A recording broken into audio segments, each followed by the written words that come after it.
Dia pikir kemenangannya sempurna setelah mengusirku demi wanita itu. Dia tertawa di atas penderitaanku.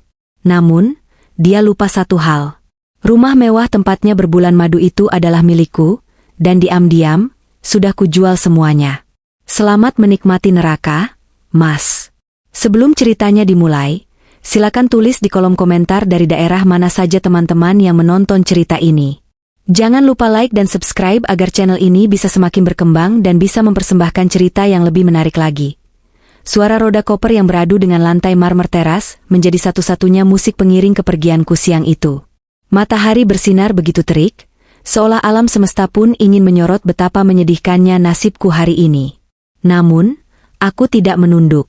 Aku menegakkan kepala, menatap lurus ke arah gerbang rumah mewah yang selama 5 tahun terakhir menjadi tempatku bernaung.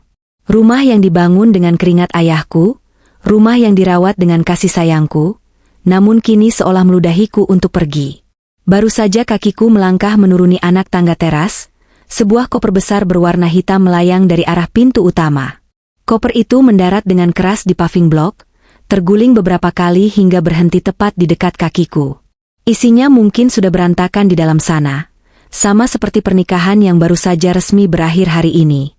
Bawa sampah-sampahmu itu pergi dari istanaku. Teriakan lantang itu terdengar memecah keheningan siang. Aku menoleh perlahan. Di ambang pintu yang megah itu, berdiri Galang, mantan suamiku.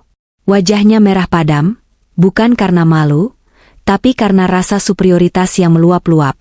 Di sampingnya, berdiri Sinta, istri barunya yang ia nikahi secara siri seminggu lalu dan baru saja ia resmikan hari ini setelah palu hakim diketuk. Sinta mengenakan daster rumahan yang agak ketat, sengaja menonjolkan perutnya yang katanya sudah terisi benih cinta mereka. Wanita itu tersenyum miring, sebuah senyum kemenangan yang amat menyakitkan bagi siapapun yang melihatnya. Jangan lambat jalannya, Diandra, kami butuh udara segar. Keberadaanmu di sini cuma bikin rumah ini terasa sumpek. Galang melanjutkan hinaannya sambil berkacak pinggang. Ia merasa seperti raja yang baru saja memenangkan perang besar. Belum cukup dengan serangan Galang, sosok lain muncul dari dalam rumah. Ibu Hesti, mantan ibu mertuaku, keluar sambil mengipas-ngipas wajahnya dengan tangan. Ia menatapku dengan sorot mata jijik, seolah aku adalah kotoran yang menempel di sepatunya. Sudah, Lang. Jangan buang energi buat ngomong sama wanita mandul dan pembawa sial kayak dia, ujar Ibu Hesti dengan nada bicara yang sengaja dikeraskan agar tetangga bisa mendengar. Lihat Sinta. Dia wanita sempurna, cantik, penurut, dan yang paling penting, dia subur. Dia bisa memberikan ibu cucu laki-laki penerus keluarga, tidak seperti mantan istrimu yang kering kerontang itu. Hatiku berdesir nyeri mendengar kata-kata itu. Tuduhan mandul itu selalu menjadi senjata andalan mereka untuk menyakitiku selama 2 tahun terakhir. Padahal, dokter sudah mengatakan bahwa kami berdua sehat, hanya belum waktunya saja. Namun bagi Ibu Hesti dan Galang, ketiadaan anak adalah murni kesalahanku. Sinta tertawa kecil, lalu memeluk lengan Galang dengan manja. Sudahlah, Mas. Kasihan Mbak Diandra. Biarkan dia pergi tenang. Lagian, rumah ini kan sekarang sudah jadi milik kita seutuhnya. Aku mau kita dekor ulang kamar utamanya, Mas. Bau parfum Mbak Diandra masih nempel, aku nggak suka. Bikin mual. Galang mengelus rambut Sinta dengan sayang, lalu menatapku lagi dengan tatapan merendahkan. Dengar itu, istriku mau dekor ulang. Jadi cepat angkat kakimu. Baguslah kamu pergi. Rumah ini terlalu mewah untuk wanita kampung dan membosankan sepertimu. Sekarang aku bisa hidup bahagia dengan Sinta di istanaku ini. Kamu, paling setelah ini jadi gembel atau numpang di rumah kerabatmu yang miskin itu. Aku menarik napas panjang, mengisi paru-paruku dengan oksigen sebanyak mungkin untuk menahan gejolak emosi yang ingin meledak. Tangan kananku mengepal erat di sisi tubuh, kuku-kukuku menancap ke telapak tangan hingga terasa perih. Ingin rasanya aku berteriak, memaki, dan membongkar semua kebusukan mereka detik ini juga. Tapi tidak. Itu terlalu mudah. Itu terlalu cepat. Balas dendam terbaik adalah yang disajikan dingin, perlahan, dan mematikan. Aku memaksakan bibirku untuk melengkung membentuk senyum tipis. Sangat tipis, hingga mungkin mereka tidak menyadarinya. Aku meraih gagang koperku yang tergeletak di tanah, menegakkannya dengan tenang. Terima kasih atas hinaannya, Mas Galang, Ibu, dan Sinta, ucapku dengan nada datar, tanpa getaran tangis sedikit pun. Mereka bertiga tampak sedikit terkejut melihat reaksiku yang begitu tenang. Mungkin mereka berharap aku akan menangis meraung-raung, memohon belas kasihan, atau bersujud di kaki Galang agar tidak diceraikan. Maaf saja, air mataku terlalu mahal untuk manusia-manusia serakah seperti mereka. Aku menatap bangunan rumah 2 lantai bergaya kolonial modern itu. Pilar-pilarnya yang kokoh, jendela-jendela besarnya yang berkilau, dan taman depan yang kurawat sendiri setiap pagi. Ini adalah rumah impianku dulu. Namun sekarang, rumah ini hanyalah sebuah bom waktu. Nikmatilah seminggu ini, Galang, kataku pelan namun penuh penekanan, mataku menatap tajam tepat ke manik matanya. Anggap saja ini hadiah perpisahan dariku. Bersenang-senanglah selagi bisa. Karena roda hidup itu berputar, kadang di atas, tapi seringkali kita tidak sadar kalau bannya sudah bocor. Galang mendengus kasar, lalu tertawa terbahak-bahak. Hah? Bicara apa kamu? Sok bijak. Bilang saja kamu iri karena tidak bisa menikmati kekayaan ini lagi. Pergi sana. Jangan kotori pemandangan kami. Ibu Hesti meludah ke arah tanah, tepat beberapa senti dari sepatuku. Cuih.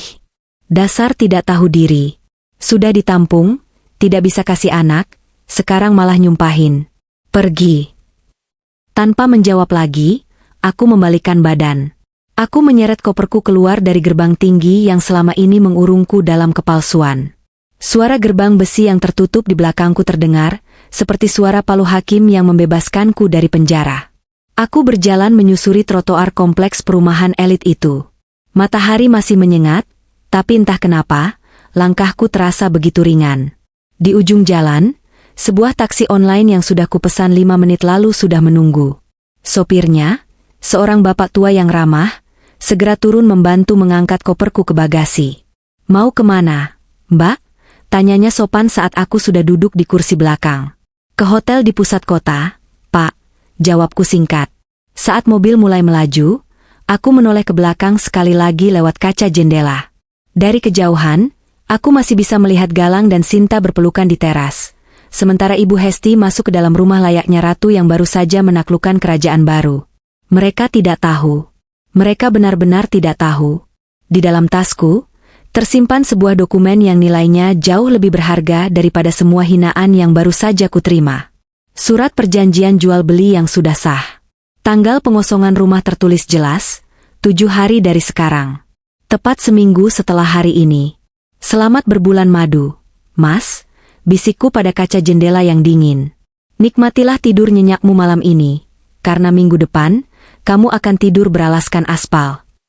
Di dalam taksi yang hening, pikiranku melayang mundur. Bukan ke masa-masa indah awal pernikahan, karena sekarang aku sadar masa-masa itu pun sebenarnya palsu. Aku teringat kejadian 6 bulan yang lalu, hari di mana mataku akhirnya terbuka lebar melihat siapa sebenarnya pria yang tidur di sebelahku selama ini. Saat itu, hujan turun deras sekali di Jakarta. Aku pulang lebih awal dari biasanya, karena rapat yayasan dibatalkan. Yayasan amal milik almarhum ayah yang kini kukelola, memang menjadi kesibukan utamaku. Sementara urusan perusahaan properti peninggalan ayahku serahkan operasionalnya kepada Galang. Aku, sebagai pemilik saham tunggal, hanya memantau dari laporan bulanan. Aku percaya pada suamiku. Setidaknya, saat itu aku masih percaya. Aku masuk rumah dengan hati-hati agar tidak membuat lantai basah. Rumah sepi, para asisten rumah tangga sepertinya sedang istirahat di paviliun belakang. Aku berniat memberi kejutan pada Galang dengan membuatkan kopi sore kesukaannya. Dengan langkah ringan, aku menuju ruang kerja Galang yang terletak di lantai 1, dekat dengan ruang keluarga. Pintu ruang kerja itu sedikit terbuka. Awalnya aku hendak langsung masuk, namun suara tawa manja seorang wanita membuat langkahku terhenti seketika. Mas Galang hebat banget sih, bisa beli tas seharga mobil ini buat aku. Suara itu terdengar asing, tapi nadanya begitu intim. Itu suara Sinta, sekretaris baru Galang yang baru bekerja 3 bulan. Gadis muda, lulusan baru, yang sering Galang puji kinerjanya di depanku saat makan malam. Katanya Sinta cekatan, pintar, dan sopan. Ternyata, kinerja yang dimaksud Galang jauh berbeda dari bayanganku. Jantungku berdegup kencang, darahku berdesir naik ke kepala. Aku merapatkan tubuh ke dinding, mengintip dari celah pintu yang terbuka. Di sana, di kursi kebesarannya, Galang duduk sambil memangku Sinta. Wanita itu sedang memegang sebuah tas tangan bermerek Hermes yang harganya aku tahu persis, bisa mencapai ratusan juta rupiah. Apapun buat kamu, sayang, jawab Galang dengan suara yang biasanya ia gunakan untuk merayuku dulu. Kamu kan bidadariku. Beda sama, sapu ijuk, di rumah ini. Tanganku gemetar menutup mulut agar tidak mengeluarkan suara isak tangis. Sapu ijuk? Itukah panggilannya untukku di belakangku? Istrinya yang sah? Tapi Mas, uangnya dari mana? Katanya Mas lagi pusing mikirin laporan keuangan perusahaan, tanya Sinta sambil memainkan kancing ke meja Galang. Galang tertawa meremehkan. Ah, gampang itu. Si Diandra itu kan bodoh. Dia nggak pernah cek detail pengeluaran. Dia cuma lihat angka akhir untung atau rugi. Aku bisa dengan mudah memanipulasi pos anggaran, entertainment, atau perjalanan dinas. Lagian, dia itu terlalu percaya sama aku. Dia pikir aku suaminya yang setia dan pekerja keras. Aku merasa seperti disambar petir di siang bolong. Kakiku lemas. Ternyata selama ini, kepercayaanku disalahgunakan dengan cara yang paling menjijikan. Bukan hanya selingkuh, dia juga mencuri uang perusahaanku, uang warisan ayahku, untuk membiayai pelakor ini. Terus, kapan Mas mau ceraikan dia? Aku nggak mau lo jadi simpanan terus. Apalagi kalau nanti aku hamil. Rengek Sinta. Sabar. Sayang. Galang mengecup pipi Sinta. Aku harus pastikan dulu semua aset aman di tanganku. Sekarang ini, semua sertifikat, saham, deposito, masih atas nama dia. Itu warisan bapaknya, jadi harta bawaan, nggak bisa jadi harta gono gini kalau kita cerai sekarang. Aku harus pelan-pelan bujuk dia buat balik nama beberapa aset jadi atas namaku. Atau, aku bikin dia tanda tangan surat kuasa jual tanpa dia sadari. Ih, Mas Galang jahat banget tapi pintar. Sinta terkikik geli. Harus dong. Aku ini direktur utama. Semua orang di luar sana hormat sama aku. Mereka pikir aku yang kaya raya, aku yang sukses bangun bisnis properti ini. Padahal aslinya, semua ini modal dari bapaknya Diandra. Diandra itu cuma beruntung lahir dari orang kaya. Otaknya kosong. Makanya gampang dibodohi. Air mataku menetes. Tapi anehnya, rasa sakit itu perlahan berubah menjadi rasa dingin yang mencekam. Galang, pria yang kuhormati, pria yang kuangkat derajatnya dari seorang staf pemasaran biasa menjadi direktur utama, ternyata hanyalah benalu. Dia lupa siapa yang memberinya baju bagus, mobil mewah, dan jabatan mentereng itu. Dia lupa bahwa tanpa tanda tanganku, dia hanyalah seorang Galang yang tidak punya apa-apa. Aku muak sebenarnya tiap hari harus pura-pura manis sama dia. Lanjut Galang, suaranya penuh kebencian. Apalagi ibuku juga sudah bawel minta cucu. Si Diandra itu mandul kayaknya. Sudah 2 tahun nikah nggak hamil-hamil. Beda sama kamu, lihat nih bodinya pasti subur. Cukup. Aku tidak sanggup mendengar lebih banyak lagi. Dengan sisa tenaga yang ada, aku mundur perlahan. Aku tidak melabrak mereka saat itu juga. Tidak. Jika aku masuk sekarang, berteriak dan menangis, mereka hanya akan kaget sebentar, lalu Galang akan memutarbalikkan fakta atau meminta maaf palsu. Aku butuh lebih dari sekadar pelabrakan. Aku butuh penghancuran total. Aku kembali ke mobilku, lalu pergi ke sebuah kafe untuk menenangkan diri. Di sana, sambil menatap hujan yang tak kunjung reda, aku menyusun kembali kepingan hatiku yang hancur menjadi sebuah rencana. Galang bilang aku bodoh? Galang bilang aku cuma beruntung? Baiklah, Mas. Mari kita lihat siapa yang sebenarnya bodoh di sini. Kau lupa satu hal fatal, Galang. Karena kau terlalu sibuk dengan jabatanmu dan wanita barumu, kau lupa bahwa semua legalitas perusahaan dan aset pribadi masih dipegang oleh pengacara kepercayaan ayahku, Pak Rian. Dan kau juga lupa bahwa aku adalah putri tunggal seorang pengusaha sukses yang dididik untuk dia mengamati, bukan berkoar-koar tanpa isi. Sejak hari itu, aku berubah. Aku menjadi Diandra yang berbeda di hadapan Galang. Aku tetap melayaninya, tetap tersenyum, tapi di balik itu, aku mulai bergerak dalam senyap. Aku mulai mengumpulkan bukti, merekam pembicaraan mereka diam-diam, dan yang paling penting, aku mulai berkonsultasi dengan pihak bank dan notaris untuk memindahkan kerajaan yang diklaim Galang itu kembali ke tangan pemilik aslinya, atau lebih tepatnya, menghilangkannya dari jangkauan Galang selamanya. Lamunanku di dalam taksi buyar ketika sopir taksi menyapaku. "Mbak, sudah sampai di hotel. Lobi depannya?" Aku tersentak pelan, lalu mengangguk. "Iya, Pak.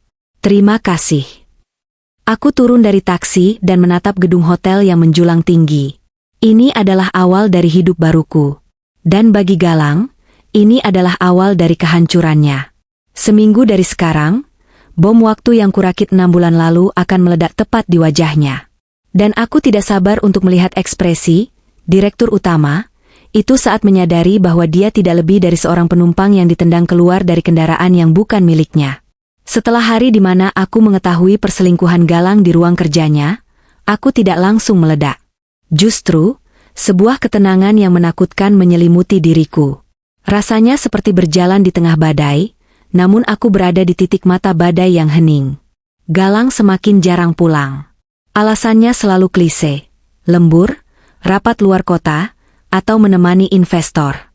Padahal, aku tahu dia sedang membangun sarang cinta barunya bersama Sinta, menggunakan uangku, uang perusahaan ayahku. Kesempatan emas itu datang 3 hari kemudian. Galang pamit untuk perjalanan bisnis ke Bali selama 2 hari, tentu saja bersama sekretaris kesayangannya itu. Rumah kosong. Ibu Hesti sedang pergi arisan sosialita, tempat dia biasa membanggakan kesuksesan anaknya yang semu itu. Ini adalah waktuku. Aku melangkah masuk ke ruang kerja Galang. Aroma parfum maskulin yang biasa dia pakai masih tertinggal di udara, bercampur dengan aroma parfum manis milik Sinta yang membuat perutku mual. Tujuanku satu, brankas besi di sudut ruangan, di balik lukisan abstrak yang dia beli dengan harga tidak masuk akal tahun lalu. Galang adalah pria yang sombong, dan kesombongan seringkali melahirkan kecerobohan. Dia pikir aku adalah istri bodoh yang tidak tahu apa-apa soal teknologi atau keamanan. Dia lupa, sandi brankasnya tidak pernah diganti sejak kami menikah. Tanggal lahirnya sendiri. Betapa narsisnya manusia satu ini. 28110. Gumamku sambil memutar kombinasi angka digital itu. Bunyi bip panjang terdengar, diikuti suara klik logam yang berat. Pintu brankas terbuka. Jantungku berpacu, bukan karena takut ketahuan, tapi karena antisipasi terhadap apa yang akan kutemukan. Di dalamnya bertumpuk dokumen-dokumen penting, beberapa gepok uang tunai, dan perhiasan emas batangan yang dulu kami beli sebagai investasi. Tanganku meraih map merah tebal paling atas. Ini adalah dokumen legalitas aset-aset kami. Aku membukanya perlahan. Mataku menyisir setiap lembar sertifikat. Sertifikat hak milik, SHM, rumah ini, ruko di kawasan bisnis, hingga tanah di pinggiran kota. Semuanya, tanpa terkecuali, tertulis jelas, pemilik, Diandra Larasati. Aku tersenyum miris. Ingatanku melayang ke masa persiapan pernikahan kami 5 tahun lalu. Saat itu, ayahku, seorang pebisnis yang sangat teliti, bersikeras membuat perjanjian pranikah. Ayah ingin memastikan harta bawaan tetap menjadi milikku. Saat penandatanganan di depan notaris, Galang sedang sibuk menerima telepon ucapan selamat dari teman-temannya. Dia hanya mengangguk-angguk, menandatangani semua berkas tanpa membacanya, terlalu silau dengan status barunya sebagai menantu konglomerat. Dia pikir, milik istriku adalah milikku.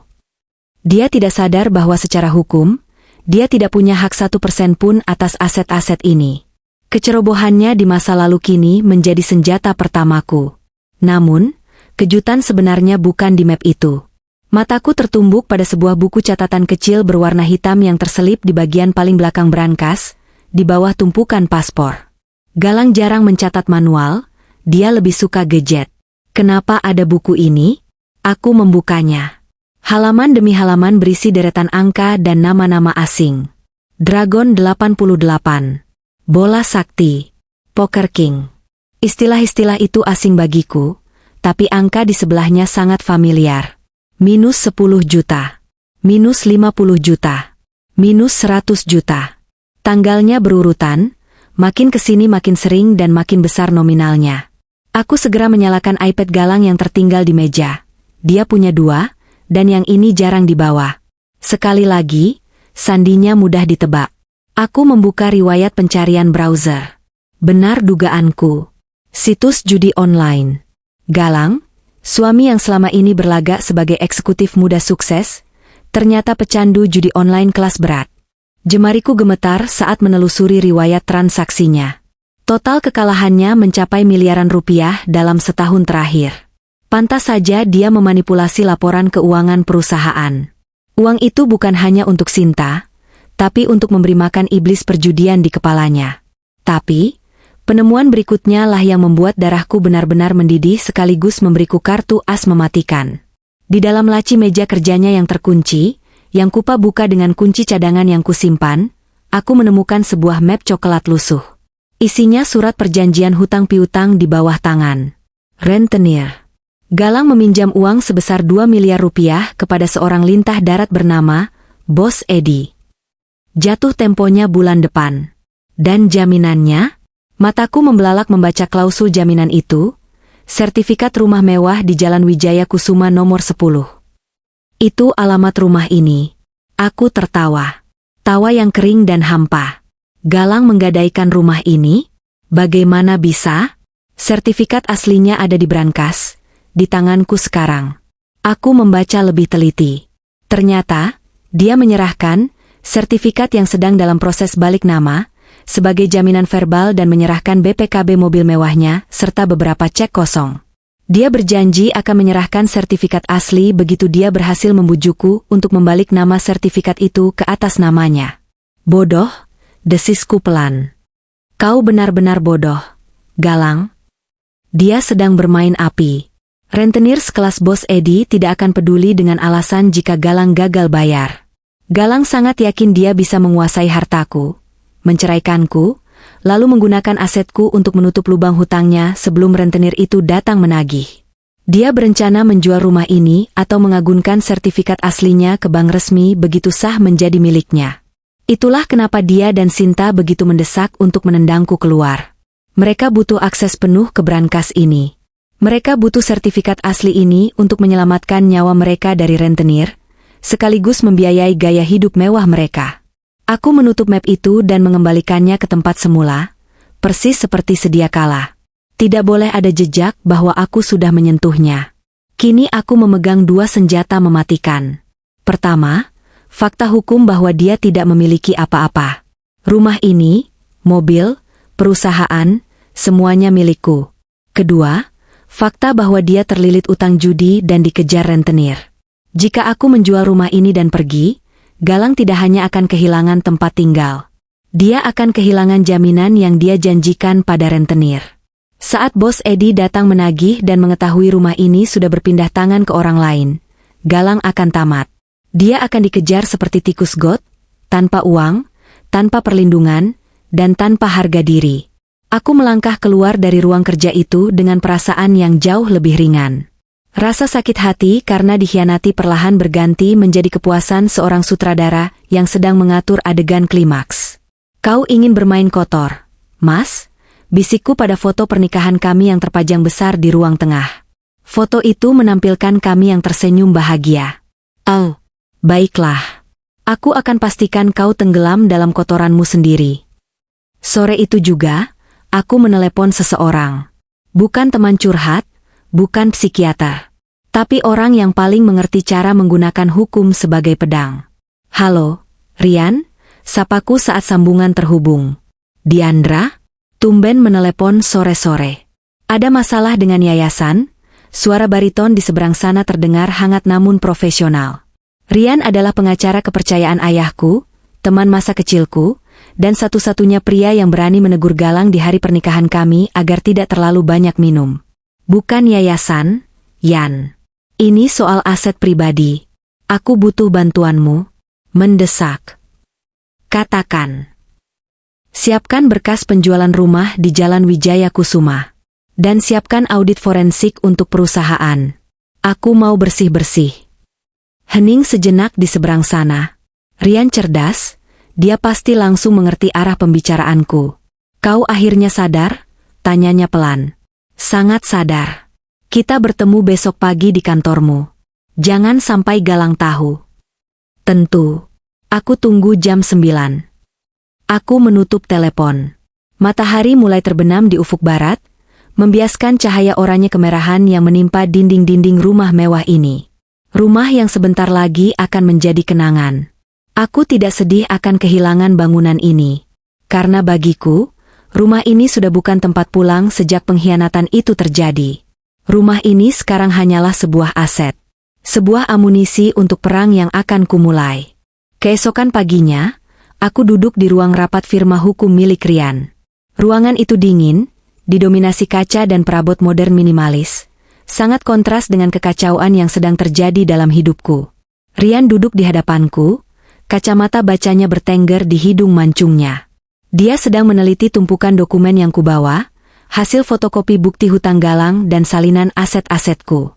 Ini gila, gumam Rian sambil menggelengkan kepala. Dia melepaskan kacamatanya dan menatapku dengan sorot mata prihatin sekaligus marah. Dia mempertaruhkan sertifikat rumah yang bukan miliknya ke rentenir? Ini pidana, Diandra. Penipuan dan penggelapan. Kita bisa memenjarakannya detik ini juga. Aku menyesap teh hangat yang disuguhkan sekretaris Rian. Penjara terlalu enak buat dia, Yan. Di sana dia masih dapat makan gratis, tempat tidur, dan mungkin malah dapat koneksi baru sesama penjahat. Aku tidak mau dia sekadar dihukum negara. Aku mau dia dihukum oleh kesombongannya sendiri. Rian menyandarkan punggungnya ke kursi, jari-jarinya mengetuk meja. Jadi, apa rencanamu sebenarnya? Jual rumah itu, jawabku tegas. Tanpa keraguan. Kau yakin? Itu rumah yang didesain almarhum ayahmu, Rian mengingatkan dengan hati-hati. Ayah mendesain rumah itu untuk kebahagiaanku. Kalau rumah itu sekarang jadi sumber penderitaan dan sarang maksiat suamiku, ayah pasti orang pertama yang menyuruhku membakarnya, kataku dingin. Aku mau jual cepat. Tunai. Aku tidak peduli harganya sedikit di bawah pasar, yang penting prosesnya sah dan cepat selesai minggu ini. Rian mengangguk, memahami tekadku. Dia membuka laptopnya. Kebetulan ada klienku, sebuah bank swasta yang sedang mencari aset properti di area itu untuk rumah dinas direksi atau investasi aset. Mereka punya likuiditas tinggi. Kalau dokumen lengkap, dan aku tahu dokumenmu selalu lengkap, kita bisa closing dalam 3 hari. Lakukan, perintahku.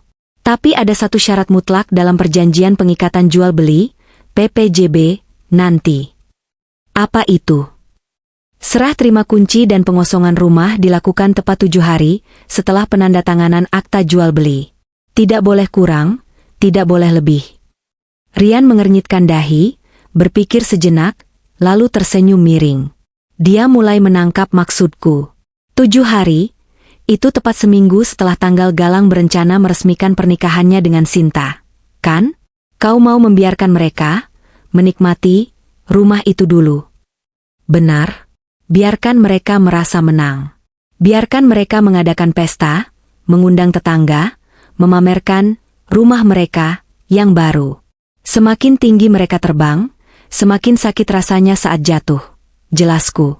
Saat pihak bank datang melakukan eksekusi pengosongan, aku ingin Galang tidak punya persiapan apa-apa.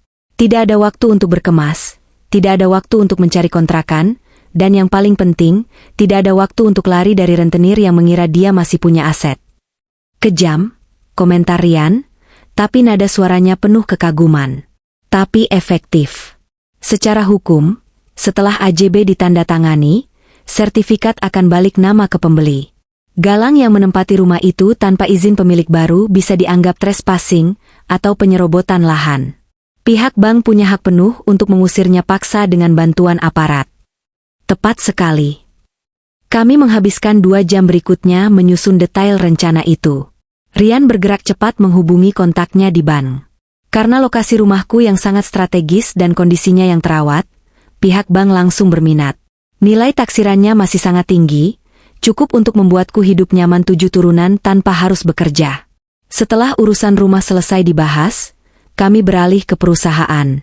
Sebagai pemegang saham mayoritas 90%, kau punya kuasa mutlak. Diandra, jelas Rian sambil membuka data legalitas PT. Galang hanya direktur utama yang diangkat berdasarkan RUPS, Rapat Umum Pemegang Saham.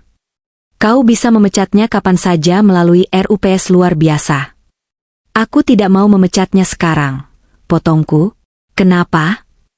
Kalau aku pecat dia sekarang, dia akan curiga. Dia akan tahu aku sedang menyerang balik. Aku ingin dia tetap merasa aman sampai detik terakhir. Biarkan dia tetap memegang jabatan itu sampai hari eksekusi rumah. Tapi, aku mencondongkan tubuh ke depan. Aku mau kau bekukan semua akses keuangannya. Tarik semua dana operasional dari rekening utama perusahaan ke rekening pribadiku, atau rekening penampungan yang aman. Sisakan saldo 0 rupiah di rekening perusahaan yang biasa dia akses. Itu bisa dilakukan, Rian mencatat dengan cepat. Kita bisa berdalih ada audit internal mendadak atau pemindahan sistem perbankan jika dia bertanya kenapa kartunya tidak bisa dipakai. Tapi biasanya, proses clearing memakan waktu. Dia mungkin baru sadar saat transaksinya ditolak. Itu yang ku mau. Bayangkan wajahnya saat dia mau mentraktir teman-temannya atau Sinta, tapi kartunya declinet. Aku tersenyum puas membayangkannya. Dan satu lagi, Yan. Cabut fasilitas mobil dinasnya. Mobil Alphard dan BMW yang dia pakai itu aset perusahaan kan? Betul. Atas nama PT. Buat surat penarikan aset. Saat dia diusir dari rumah, aku mau dia juga tidak punya kendaraan untuk pergi. Biarkan dia jalan kaki. Rian menatapku lekat-lekat. Kau benar-benar ingin menghancurkannya sampai ke tulang-tulang ya? Dia sudah menghancurkan hatiku dan kepercayaan ayahku, Yan. Aku hanya mengembalikan apa yang dia berikan. Karma itu nyata, dan kali ini, akulah perantaranya. Siang harinya, aku pergi ke bank bersama Rian untuk mengurus pemindahan dana. Melihat deretan angka di rekening perusahaan dipindahkan ke rekening pribadiku memberikan rasa aman yang luar biasa. Selama ini aku terlalu naif membiarkan Galang mengelolanya. Ternyata, jumlahnya sudah berkurang cukup banyak dibanding tahun lalu, ulah Galang dengan judi online-nya. Untunglah aku bertindak sekarang sebelum semuanya habis tak bersisa. Saat keluar dari bank, ponselku bergetar. Pesan masuk dari Galang. Fram, Mas Galang, kamu di mana? Ibu nanyain. Jangan lupa nanti malam ada tamu kerabat ibu, kamu harus masak rendang. Jangan bikin malu. Oh ya, Sinta nanti ikut makan malam, kamu yang ramah sama dia. Anggap aja latihan jadi istri tua yang baik. Aku membaca pesan itu tanpa emosi. Latihan jadi istri tua? Dasar sinting. Dia masih berpikir aku akan menerima poligami ini. Dia masih berpikir aku akan bertahan di rumah itu sebagai pelayan bagi dia dan istri barunya. Aku mengetik balasan singkat. Tuh, Mas Galang. Iya, Mas. Aku belanja dulu. Kebohongan kecil untuk menutupi rencana besar. Aku tidak akan masak rendang. Aku tidak akan melayani tamunya. Pulang dari sini, aku akan mulai memilah barang-barang pribadiku yang benar-benar berharga. Perhiasan pemberian ibu, jam tangan peninggalan ayah, dokumen ijazah. Akan ku kemas rapi dan kutitipkan di apartemen studio milikku yang dulu kubeli sebelum nikah dan tak pernah Galang tahu. Semua persiapan sudah matang. Pembeli rumah sudah setuju untuk tanda tangan 2 hari lagi, tanpa perlu survei ulang, karena mereka sudah tahu bonafiditas aset ayahku. Dana perusahaan sudah aman. Aku menatap langit Jakarta yang mulai mendung. Sebentar lagi badai akan datang menghantam rumah kami. Tapi kali ini, aku tidak akan basah kuyup. Aku akan duduk manis di tempat yang kering, menonton pertunjukan kehancuran yang mereka undang sendiri. Langkahku mantap menuju mobil. Roda balas dendam sudah mulai berputar, dan tidak ada rem yang bisa menghentikannya. Hari yang kunanti akhirnya tiba. Tepat seminggu setelah aku menyeret koperku keluar dari gerbang rumah itu. Seminggu yang terasa sangat lambat bagi mereka yang sedang mabuk kepayang, namun terasa sangat cepat bagiku yang sedang menyusun kepingan terakhir dari sebuah hukuman. Pagi itu, langit Jakarta begitu cerah, seolah mendukung rencana besar yang akan kugelat. Aku duduk di dalam mobilku yang terparkir cukup jauh di seberang jalan, di bawah rindangnya pohon angsana, terlindung oleh kaca film yang gelap. Di tanganku, ponsel pintar masih menampilkan akses ke kamera pengawas ruang tengah dan aplikasi smart home yang belum sempat, atau lebih tepatnya sengaja tidak diganti sandinya oleh Galang. Kebodohan dan kemalasan teknologinya benar-benar menjadi anugerah bagiku. Dari layar ponsel, aku bisa melihat aktivitas di dalam istananya. Rumah itu tampak sibuk. Galang, Sinta, dan Ibu Hesti sedang mempersiapkan pesta syukuran kecil-kecilan. Rupanya, hari ini mereka mengundang beberapa kerabat dan teman dekat Galang untuk merayakan pernikahan resmi mereka sekaligus pamer rumah yang mereka klaim sebagai milik pribadi. Sinta terlihat sibuk mengatur bunga di meja makan, mengenakan gaun sutra tipis yang mengekspos lekuk tubuhnya, sementara Ibu Hesti sibuk memerintah asisten rumah tangga, Embok Nah yang malang, untuk membersihkan karpet. Galang duduk santai di sofa, kaki disilangkan, sambil menelepon seseorang dengan gaya bos besarnya, mungkin memesan catering mahal untuk memuaskan gengsinya. Aku melirik jam di dashboard mobil. Pukul 9 pagi. Matahari mulai naik, dan suhu Jakarta mulai merangkak menuju angka 30 derajat Celcius. Ini adalah waktu yang tepat untuk memulai pemanasan. Tanganku bergerak lincah di layar aplikasi Smart Home. Tombol Master Control untuk pendingin ruangan di seluruh rumah kutekan ke posisi off. Tidak hanya mematikannya, aku juga mengunci sistemnya dari jarak jauh sehingga tidak bisa dinyalakan manual dari panel dinding. Dalam hitungan detik, desungan halus mesin AC sentral yang selama ini menjaga kesejukan rumah mewah itu berhenti total. Keheningan yang janggal menyelimuti ruangan, namun mereka belum menyadarinya. 15 menit berlalu. Aku melihat Sinta mulai mengibas-ngibaskan tangannya ke leher. Dia berjalan ke panel AC di dinding, menekan-nekan tombol dengan kasar. Wajahnya mulai terlihat kesal. Dia berteriak memanggil Galang. Mas Galang, ini AC-nya kenapa sih? Kok mati semua? Panas banget tahu, make upku bisa luntur nih. Suaranya melengking, terdengar jelas lewat audio CCTV yang tersambung ke headsetku. Galang bangkit dengan malas, masih memegang ponselnya. Sabar sayang, mungkin baterai remotenya habis. Atau sekering turun. Sekering apanya? Lampu nyala kok. Cuma AC doang yang mati. Coba benerin dong, Mas. Bentar lagi teman-temanku datang, masa rumahnya panas kayak oven gini? Rengek Sinta. Galang mencoba mengutak-atik panel dinding. Wajahnya tampak bingung. Dia tidak tahu bahwa sistem itu sudah kucabut aksesnya. Keringat mulai bercucuran di dahi mereka. Tanpa sirkulasi udara yang baik, rumah dengan jendela-jendela kaca besar itu dengan cepat berubah menjadi rumah kaca yang memerangkap panas matahari. Belum selesai urusan panas, aku melancarkan serangan kedua. Melalui aplikasi layanan air bersih berlangganan yang terhubung dengan tagihan otomatisku, aku sudah mengajukan pemutusan sementara sejak kemarin dengan alasan perbaikan pipa, yang efektif berlaku jam ini. Di layar CCTV, aku melihat Ibu Hesti keluar dari kamar mandi tamu dengan wajah panik. Tangannya penuh sabun. Galang, air mati. Ibu lagi cuci tangan, tiba-tiba airnya pet. Gimana ini? Lengket semua tangan ibu. Teriak Ibu Hesti histeris. Galang mulai tampak panik. Kok bisa sih? Perasaan kemarin baik-baik saja. Embok Nah, cek toren air di belakang. Embok Nah berlari tergopoh-gopoh. Kosong, Pak. Air dari pusat nggak ngalir sama sekali. Kekacauan mulai terjadi. Suasana yang tadinya penuh tawa kemenangan kini berubah menjadi kepanikan domestik. Sinta yang tidak tahan panas mulai marah-marah, menyalahkan Galang yang katanya tidak becus mengurus rumah. Ibu Hesti mengomel panjang lebar, mengatakan ini pasti karena aura negatif yang ditinggalkan olehku. Mendengar namaku disebut, aku tersenyum sinis. Oh ibu, kau belum tahu saja bahwa aura negatif ini sedang memegang kendali penuh atas kenyamanan hidupmu. Sudah, jangan ribut. Bentak Galang, mencoba mengambil kendali namun suaranya terdengar frustrasi. Aku akan panggil teknisi nanti. Sekarang kita fokus ke makanan dulu. Catering dari restoran Jepang langganan kita sebentar lagi sampai. Kita makan enak dulu, nanti urusan teknis aku yang bereskan. Ah, makanan. Serangan ketiga. Aku membuka aplikasi mobile bankingku.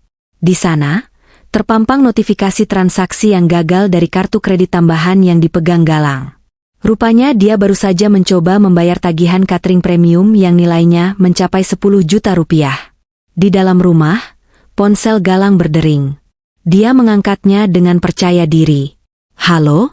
Ya, saya Galang. Apa? Ditolak? Nggak mungkin. Limit saya unlimited. Wajah Galang berubah pucat. Dia mematikan telepon, lalu buru-buru membuka dompetnya, mengeluarkan kartu debit platinum yang terhubung ke rekening perusahaan. Dia mencoba melakukan transfer lewat aplikasi di ponselnya. Aku menahan napas, menikmati detik-detik kehancuran egonya. Sialan, kenapa invalid? Umpat Galang keras, sampai-sampai Sinta terlonjak kaget. Saldo tidak mencukupi? Bagaimana bisa? Kemarin masih ada 2 miliar di situ. Mas, kenapa? Orang restonya telepon aku nih, katanya pembayarannya gagal terus. Mereka nggak mau kirim makanannya kalau belum lunas. Malu dong mas sama tamu kalau makanannya nggak ada. Sinta mulai menangis, campuran antara rasa panas yang menyengat dan rasa malu yang membayangi. Galang mencoba menelepon call center bank dengan tangan gemetar. Keringat membasahi kemeja mahalnya yang kini tampak lecek. Dia berteriak-teriak pada operator di ujung telepon, menanyakan kemana perginya uang di rekening perusahaan. Aku bisa membayangkan jawaban operator bank di seberang sana. Mohon maaf Bapak, berdasarkan data kami, dana tersebut sudah dipindahkan oleh pemilik rekening utama, Ibu Diandra, ke rekening pribadi beliau. Dan kartu Bapak sudah diblokir atas permintaan pemilik sah. Ponsel Galang terjatuh ke lantai. Bunyi brak yang keras membuat Ibu Hesti menjerit. Diandra? Desis Galang, matanya menatap kosong ke depan. Perempuan ular itu, dia mengambil semuanya. Apa maksudmu, Lang? Diandra mengambil apa? Tanya Ibu Hesti, mengguncang bahu anaknya. Uang perusahaan, Bu. Kosong. Semuanya nol. Kartu kreditku, kartu debitku, semuanya mati. Kita nggak punya uang sepeser pun sekarang. Suara Galang bergetar hebat. Ketakutan mulai merayap naik ke wajahnya, menggantikan kesombongan yang selama ini menjadi topengnya. Terus pestanya gimana?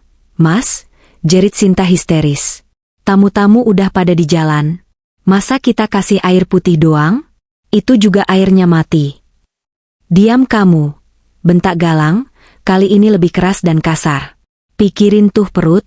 Jangan mikirin pesta melulu. Kita ini lagi dikerjain sama Diandra. Di dalam mobil, aku melepas headsetku sejenak. Rasanya puas sekali. Melihat mereka saling menyalahkan, berkeringat, kehausan, dan ketakutan karena tidak punya uang. Ini baru permulaan, Galang. Kau pikir serangan psikologis ini puncaknya? Kau salah besar. Serangan ini hanya untuk melemahkan mentalmu, membuatmu lelah dan bingung, sehingga saat pukulan terakhir datang nanti, kau tidak akan punya tenaga untuk melawan. Aku melihat sebuah mobil hitam mewah mendekat dari arah jalan utama. Itu mobil Pak Taufik, perwakilan dari pihak bank pembeli rumah, diikuti oleh satu mobil polisi dan satu truk pengangkut barang. Waktunya telah tiba. Serangan udara sudah selesai, sekarang saatnya pasukan darat masuk dan menyapu bersih sisa-sisa musuh. Aku menyalakan mesin mobilku, siap untuk mendekat. Bukan untuk menolong, tapi untuk memastikan bahwa eksekusi ini berjalan sesuai dengan skenario yang telah kutulis dengan tinta air mata dan pengkhianatan mereka. Matahari sudah tepat di atas kepala, menciptakan bayangan-bayangan pendek yang tajam di atas aspal panas. Mobil Pak Taufik berhenti tepat di depan gerbang rumah yang menjulang tinggi itu. Di belakangnya, mobil patroli polisi menyusul, disusul sebuah truk engkel kosong yang membawa beberapa orang bertubuh kekar, tim pengangkut barang profesional yang disewa khusus untuk membersihkan area. Aku memarkirkan mobilku di posisi strategis, sedikit menghalangi jalan keluar namun cukup berjarak agar aku bisa menonton pertunjukan ini dengan jelas tanpa harus turun terlebih dahulu. Kaca jendela mobil kuturunkan sedikit, membiarkan suara keributan dari luar masuk. Pak Taufik, seorang pria parubaya dengan setelan jas rapi dan wajah tegas tanpa kompromi, turun dari mobilnya. Ia didampingi oleh 2 orang staf legal yang membawa map tebal. Tanpa ragu, Pak Taufik menekan bel interkom di pilar pagar berkali-kali dengan nada mendesak. Di dalam rumah, kekacauan akibat matinya listrik dan air serta hilangnya akses keuangan baru saja mereda menjadi kebingungan massal, ketika suara bel yang bertubi-tubi itu memecah konsentrasi mereka. Galang, yang masih dengan kemeja basah oleh keringat, berjalan keluar dengan langkah gusar. Ia mungkin mengira itu adalah kurir catering yang akhirnya datang setelah ia, mungkin, berhasil mengemis utang pada temannya, atau mungkin petugas PLN yang ia telepon tadi. Iya, sabar dong. Gak usah pencet bel kayak orang kesurupan, teriak Galang sambil membuka pintu gerbang kecil. Namun, wajah Galang seketika berubah saat melihat siapa yang berdiri di depannya. Bukan kurir makanan, melainkan barisan orang-orang berseragam dan berjas resmi. Di belakang mereka, 2 orang polisi berdiri dengan sikap siaga. "Siapa kalian? Mau apa?" tanya Galang dengan nada defensif, mencoba mempertahankan sisa-sisa wibawanya yang sudah runtuh. "Selamat siang. Apa benar ini saudara Galang Perwira?" tanya Pak Taufik dengan nada datar, formal, dan dingin. "Benar, saya pemilik rumah ini. Ada urusan apa bawa-bawa polisi segala?" tantang Galang, dagunya diangkat tinggi-tinggi, sebuah gestur arogan yang selalu ia pakai untuk menutupi rasa insecure-nya. Pak Taufik tidak terintimidasi sedikit pun. Ia justru tersenyum tipis. Senyum seorang profesional yang tahu bahwa ia memegang kartu kemenangan. Ia memberi isyarat pada stafnya untuk membuka map. "Koreksi, saudara Galang. Anda bukan pemilik rumah ini. Saya Taufik Hidayat, kuasa hukum dari pemilik baru properti di Jalan Wijaya Kusuma nomor 10 ini. Kedatangan kami ke sini untuk melaksanakan serah terima kunci dan pengosongan rumah sesuai dengan klausul akta jual beli yang telah ditandatangani secara sah seminggu yang lalu," ucap Pak Taufik lantang, suaranya menggema di jalanan yang sepi itu, membuat beberapa tetangga mulai mengintip dari balik pagar rumah mereka. Galang ternganga. Matanya membelalak lebar, seolah bola matanya hendak melompat keluar. "Apa? Jual beli apa? Kamu gila ya? Ini rumah istri saya, maksud saya. Ini rumah kami. Sertifikatnya ada di brankas saya di dalam. Jangan ngawur kamu." "Sertifikat di brankas Anda?" Pak Taufik tertawa kecil, lalu mengeluarkan sebuah dokumen salinan sertifikat yang sudah dibalik nama. Sertifikat yang asli sudah berpindah tangan. "Pak, Ibu Diandra Larasati, selaku pemegang hak tunggal atas properti ini, telah menjualnya kepada klien kami, PT Bank Mandiri Sejahtera, untuk keperluan aset korporasi. Transaksi sudah lunas, pajak sudah dibayar, dan balik nama sudah selesai pagi ini." "Bohong," teriak Galang histeris. "Diandra nggak mungkin jual rumah ini tanpa persetujuan saya. Saya suaminya. Rumah ini adalah harta bawaan, Pak Galang," potong Pak Taufik tajam, memotong argumen Galang seperti pisau panas memotong mentega. "Secara hukum, Ibu Diandra berhak menjualnya kapan saja tanpa perlu tanda tangan Anda. Apalagi Anda tidak memiliki perjanjian pisah harta yang mengatur sebaliknya. Dan dalam perjanjian jual beli, tertulis jelas klausul, penjual menjamin rumah dalam keadaan kosong selambat-lambatnya 7 hari setelah penandatanganan akta. Hari ini adalah hari ke-7. Jadi, silakan Anda angkat kaki sekarang juga." Sinta dan Ibu Hesti yang mendengar keributan itu berlari keluar. Wajah Sinta pucat pasi, make-upnya luntur oleh keringat, membuatnya terlihat seperti badut yang menyedihkan. "Mas, ada apa ini? Siapa mereka? Kenapa mereka bilang kita harus pergi?" tanya Sinta sambil mencengkeram lengan Galang. "Mereka penipu, Yang. Mereka mau ngerampok rumah kita," tuduh Galang membabi buta. Ia mencoba mendorong Pak Taufik mundur. "Pergi kalian, atau saya teriak maling." Salah satu polisi maju selangkah, menahan tangan Galang dengan tegas. "Harap tenang, Pak. Kami di sini untuk mengawal eksekusi yang sah secara hukum. Jika Bapak melawan atau melakukan kekerasan fisik, kami terpaksa membawa Bapak ke kantor polisi atas tuduhan penganiayaan dan menghalangi petugas." Galang terdiam kaku. Ancaman penjara membuatnya menciut. Pak Taufik melanjutkan, kali ini ia mengeluarkan selembar kertas lain. "Selain itu, saudara Galang, kami juga mendapatkan informasi bahwa Anda menggunakan alamat ini sebagai jaminan fiktif untuk pinjaman kepada pihak ketiga ilegal. Klien kami tidak mau ada urusan dengan rentenir yang mungkin akan datang menagih Anda. Jadi, demi keamanan aset kami, pengosongan harus dilakukan detik ini juga. Mendengar kata rentenir, lutut Galang lemas seketika. Ia ambruk berlutut di atas paving block yang panas. Rahasia terbesarnya terbongkar di depan istri barunya dan ibunya. Rentenir? Mas, kamu utang rentenir? Tanya Sinta dengan suara bergetar. Jadi uang belanja mewah kita selama ini, itu uang utang. Galang tidak menjawab, ia hanya menunduk, napasnya memburu. Bukan cuma itu, tambah Pak Taufik tanpa ampun. Kami juga membawa surat kuasa dari Ibu Diandra untuk menyita mobil Alphard dan BMW yang terparkir di garasi. Itu adalah aset PT yang Anda gunakan secara tidak sah setelah Anda diberhentikan dari posisi direktur kemarin sore melalui RUPS sirkuler. Diberhentikan? Bisik Galang. Dunianya benar-benar runtuh. Dalam 1 jam, ia kehilangan rumah, jabatan, kendaraan, dan harga diri. Tim, silakan masuk. Perintah Pak Taufik kepada orang-orang berbadan kekar di belakangnya. Tanpa menunggu persetujuan Galang, tim eksekusi itu masuk menerobos gerbang. Mereka mulai mengeluarkan sofa-sofa mewah ke halaman, menumpuk kardus-kardus berisi pakaian Galang dan Sinta secara sembarangan di pinggir jalan. Tetangga-tetangga mulai berkerumun, berbisik-bisik, dan beberapa bahkan merekam kejadian itu dengan ponsel mereka. Jangan, itu sofa mahal. Jangan dibanting. Teriak Ibu Hesti histeris, mencoba menghalangi petugas yang mengangkat sofa kulit Itali kebanggaannya. Tapi tenaganya kalah jauh. Ibu Hesti hanya bisa menangis meraung-raung di teras, pemandangan yang sangat kontras dengan kesombongannya seminggu lalu. Galang masih berlutut, tatapannya kosong. Sinta berdiri mematung, melihat tas-tas brandednya dilempar ke tumpukan baju kotor. Saat itulah aku memutuskan untuk turun dari mobil. Aku mengenakan kacamata hitam dan gaun hitam elegan, berjalan santai membelah kerumunan. Suara langkah sepatu hak tinggiku terdengar ketukan yang menakutkan bagi Galang. Dia mendongak, melihatku berdiri menjulang di hadapannya yang sedang berlutut. Diandra? Lirihnya. Tega kamu, kita pernah saling mencintai? Aku membuka kacamata hitamku, menatapnya dengan tatapan dingin yang menusuk tulang. Cinta? Tanyaku dengan nada mengejek.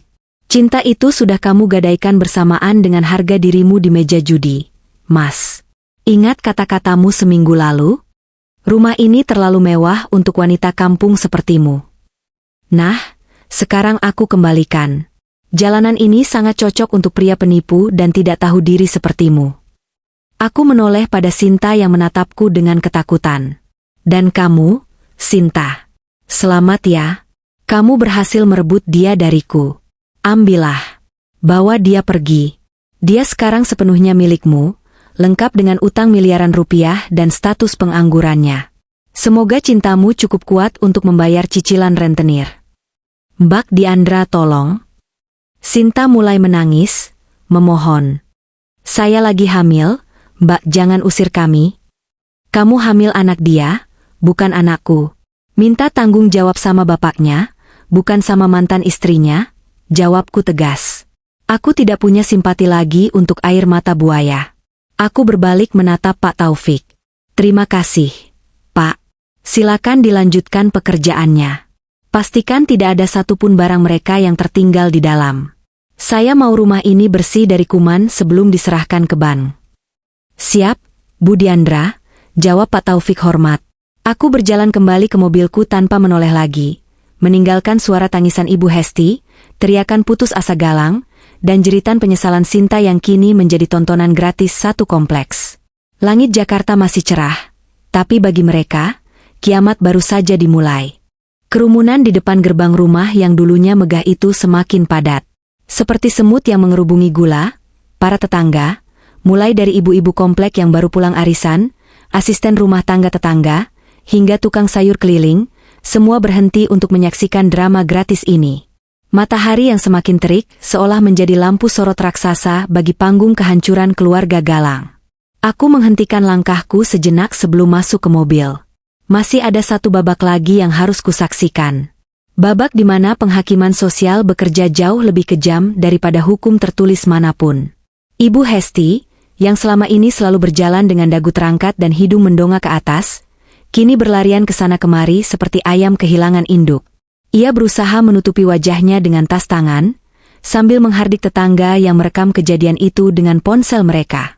"Jangan direkam. Apa-apaan kalian ini? Tidak punya sopan santunnya? Ini masalah keluarga," teriak Ibu Hesti dengan suara parau. Namun, usahanya sia-sia. Di era digital ini, aib bisa menyebar lebih cepat daripada virus. Aku yakin, dalam hitungan menit, video pengusiran Sultan palsu ini akan viral di grup WhatsApp warga. Bu RT, seorang wanita parubaya yang dulu sering dihina Ibu Hesti karena mobilnya, hanya sekelas MPV biasa, maju mendekat dengan senyum penuh arti. "Loh, Bu Hesti? Katanya mau syukuran rumah baru? Kok malah barang-barangnya dijemur di jalan begini? Konsep outdoor ya?" Sindir Bu RT dengan nada yang dibuat-buat ramah. Terdengar gelak tawa dari kerumunan. Wajah Ibu Hesti merah padam, campuran antara marah dan malu yang tak tertahankan. Dia menunjuk ke arahku yang berdiri di dekat mobil. "Ini semua gara-gara dia. Menantu durhaka itu. Dia mengusir kami. Dia main dukun sampai anak saya bangkrut," tuduh Ibu Hesti membabi buta. Aku menggeleng pelan. Saatnya membersihkan nama baikku untuk terakhir kalinya. Aku tidak akan membiarkan narasi menantu jahat itu melekat padaku. Aku berjalan kembali mendekati kerumunan, berdiri di tempat yang agak tinggi di dekat trotoar taman, sehingga semua orang bisa melihatku. "Bapak-bapak, ibu-ibu sekalian," suaraku lantang dan tenang, mengalahkan kebisingan di sana. "Mohon jangan salah paham. Saya tidak mengusir siapapun tanpa alasan. Rumah ini adalah warisan ayah saya, yang sertifikatnya atas nama saya. Namun, mantan suami saya ini," aku menunjuk Galang yang masih terduduk lemas, "telah menggadaikan sertifikat palsu rumah ini ke rentenir untuk menutupi utang judi online-nya yang mencapai miliaran rupiah." Gumam kaget terdengar serempak dari para tetangga. Kata judi online dan rentenir adalah kata kunci yang langsung mengubah pandangan mereka. Dari yang mungkin awalnya kasihan, kini berubah menjadi tatapan jijik. "Judi? Astaga! Pantesan belakangan ini sering ada orang asing seliweran," bisik salah satu tetangga cukup keras. "Bukan hanya itu," lanjutku.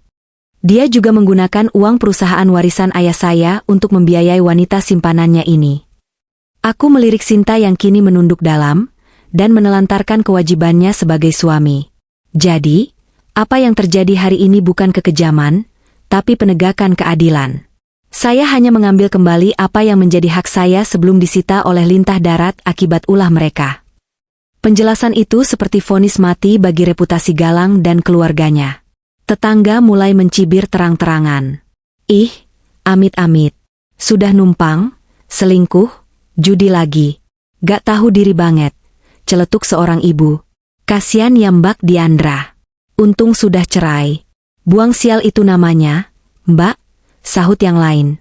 Namun, penderitaan Galang belum selesai. Sebuah mobil patroli polisi lain datang, kali ini bukan untuk mengawal eksekusi rumah, tapi untuk Galang secara pribadi. 2 orang petugas berseragam turun membawa sebuah map merah. Mereka menghampiri Galang yang masih syok. "Saudara Galang Perwira?" tanya polisi itu tegas. Galang mendongak dengan tatapan kosong. "Ya. Kami membawa surat perintah penangkapan atas laporan dugaan tindak pidana penggelapan dana perusahaan PT Larasati Sejahtera dan pemalsuan dokumen jaminan fidusia. Saudara kami tahan untuk proses penyidikan lebih lanjut." Tanpa banyak bicara, petugas itu menarik tangan Galang ke belakang dan memasangkan borgol besi. Bunyi klik dari borgol itu terdengar seperti lonceng kematian bagi masa depan Galang. "Tunggu, Pak. Saya bisa jelaskan. Saya direkturnya. Saya berhak pakai uang itu." Galang meronta, mencoba melawan. Tapi polisi tidak peduli. Bukti audit forensik yang diserahkan Rian pagi tadi sudah lebih dari cukup untuk menyeretnya ke sel. "Silakan jelaskan di kantor polisi. Anda punya hak untuk diam dan menghubungi pengacara," ujar polisi itu dingin sambil menyeret Galang menuju mobil patroli. Mas Galang, jangan tinggalin aku," jerit Sinta histeris, berlari mengejar Galang. Tapi dia didorong mundur oleh petugas. Sinta terjatuh di aspal, menangis meraung-raung. Dia sadar, pria yang dia rebut, pria yang dia pikir tiket menuju kemewahan, kini hanyalah seorang narapidana miskin. Ibu Hesti pingsan di tempat melihat anak kebanggaannya digelandang polisi seperti maling ayam. Beberapa tetangga menolongnya dengan enggan, lebih karena kemanusiaan daripada rasa hormat. Aku menatap pemandangan itu dengan hati yang kosong namun lega. Galang masuk ke dalam mobil polisi, dan untuk sesaat, matanya bertemu dengan mataku. Di sana, aku melihat penyesalan yang teramat sangat. Penyesalan yang terlambat. Pak Taufik menghampiriku dan menyerahkan sebuah kunci simbolis. Bu Diandra, pengosongan sudah selesai 90%. Kami akan mengganti semua kunci gerbang dan pintu utama sekarang juga. Terima kasih atas kerjasamanya. Terima kasih, Pak Taufik, jawabku. Aku melihat barang-barang mereka, sofa, lemari, baju-baju, menumpuk di pinggir jalan seperti sampah yang dibuang. Langit mulai mendung, sepertinya hujan akan turun sebentar lagi. Hujan yang akan membasahi barang-barang mewah itu, menyempurnakan kesengsaraan mereka yang akan tidur tanpa atap malam ini. Aku masuk ke mobilku, menyalakan mesin, dan memutar lagu favoritku. Saat mobilku melaju meninggalkan kerumunan itu, aku tidak melihat ke kaca spion lagi. Masa laluku sudah tertinggal di belakang, bersama tumpukan sampah di pinggir jalan itu. Udara musim gugur di Zurich terasa dingin namun menyegarkan. Aku merapatkan mantel tebal berwarna krem yang dikenakan, sambil menyesap coklat panas di sebuah kafe pinggir danau. Di hadapanku, Rian sedang sibuk memotret pemandangan danau Zurich yang tenang dengan kamera profesionalnya. "Kamu kelihatan cantik hari ini, Di," ujar Rian sambil menurunkan kameranya dan tersenyum padaku. Senyum tulus yang tidak pernah berubah sejak dulu. "Terima kasih, Pak Pengacara," godaku. "Bagaimana foto-fotonya?" "Bagus. Sempurna. Tapi objeknya kurang satu. Kamu harus masuk di dalam frame," katanya sambil menggeser kursi mendekat. Hidupku berubah 180 derajat. Setelah kejadian itu, aku fokus membenahi perusahaan ayah. Dengan bantuan Rian, kami berhasil membersihkan semua kekacauan yang dibuat Galang. Perusahaan kembali sehat, bahkan berekspansi ke pasar internasional. Aku juga lebih aktif di yayasan, membantu wanita-wanita korban kekerasan rumah tangga agar bisa mandiri secara finansial. Aku tidak ingin ada wanita lain yang merasa tidak berdaya seperti aku dulu. Dan Rian, dia selalu ada di sana. Menunggu dengan sabar sampai hatiku sembuh. 6 bulan lalu, kami memutuskan untuk mencoba menjalin hubungan yang lebih dari sekadar sahabat dan rekan kerja. Dan rasanya damai. Tidak ada drama, tidak ada kebohongan, hanya dukungan tulus. Ponselku bergetar. Sebuah notifikasi berita dari portal online Indonesia muncul di layar. Judulnya membuatku tertegun sejenak. Razia PMKS, penyandang masalah kesejahteraan sosial, mantan direktur perusahaan properti terjaring Satpol PP. Aku membuka berita itu. Ada foto buram seorang pria kurus, kotor, dengan rambut gondrong berantakan sedang duduk di bak truk Satpol PP bersama gelandangan lainnya. Wajah itu, meski sudah berubah drastis, aku masih mengenalinya. Itu Galang. Artikel itu menceritakan bahwa Galang baru saja bebas dari penjara 3 bulan lalu, setelah menjalani hukuman 1 tahun 8 bulan atas kasus penggelapan. Namun, karena tidak punya harta tersisa dan masih dikejar-kejar oleh anak buah rentenir bos Edi, dia hidup menggelandang, berpindah-pindah tempat tidur di kolong jembatan untuk menghindari penagih utang. Karma benar-benar bekerja dengan cara yang misterius dan presisi. Bagaimana dengan Sinta? Kabar terakhir yang kudengar dari teman lama, Sinta kembali ke kampung halamannya setelah menggugurkan kandungannya. Tidak ada pria kaya yang mau menampungnya setelah tahu skandalnya viral di media sosial lokal. Dia kini bekerja menjaga toko kelontong kecil milik orang tuanya, dengan label pelakor yang terus melekat di keningnya seumur hidup. Sedangkan Ibu Hesti, dia kini tinggal di panti jompo milik pemerintah karena tidak ada kerabat yang mau menampungnya. Sifatnya yang toksik dan suka menghina orang di masa lalu, membuat semua saudaranya menjauh saat dia jatuh miskin. Aku menutup ponselku. Tidak ada rasa senang yang meluap-luap, juga tidak ada rasa kasihan. Hanya rasa netral. Mereka adalah orang asing bagiku sekarang. Mereka adalah konsekuensi dari pilihan mereka sendiri. Ada berita buruk? Tanya Rian, melihat perubahan ekspresiku. Aku tersenyum dan menggeleng. Tidak. Justru berita baik. Berita yang mengingatkanku untuk selalu bersyukur. Aku memandang danau yang luas. Dulu, aku pikir duniaku berakhir saat diusir dari rumah itu. Ternyata, itu adalah cara Tuhan menyelamatkanku dari kapal yang akan karam. Aku kehilangan seorang suami yang benalu, tapi aku menemukan kembali diriku sendiri yang sempat hilang. Aku menemukan kekuatan yang tidak pernah kusadari kumiliki. Rian, panggilku. Ya? Ayo kita pulang ke hotel. Aku ingin menelepon pengurus panti asuhan. Aku mau menyumbangkan sebagian keuntungan bulan ini untuk beasiswa anak-anak di sana. Rian menggenggam tanganku hangat. Ide bagus. Kamu memang tidak pernah berubah. Selalu baik hati. Bukan baik hati, Yan, koreksiku sambil menatap matanya. Aku hanya ingin memastikan, hartaku digunakan untuk memanusiakan manusia, bukan untuk menghancurkan manusia seperti yang dilakukan orang di masa laluku. Kami berjalan beriringan menyusuri tepian danau. Daun-daun berguguran di sekitar kami, menandakan pergantian musim. Sama seperti hidupku, musim dingin yang kelam telah berlalu, berganti dengan musim semi yang penuh harapan. Aku, Diandra, mantan istri yang diremehkan, kini berdiri tegak sebagai pemenang kehidupan. Bukan karena balas dendamku yang kejam, tapi karena aku mampu bangkit dan membangun kebahagiaan di atas puing-puing rasa sakit. Dan itu adalah kemenangan yang sesungguhnya.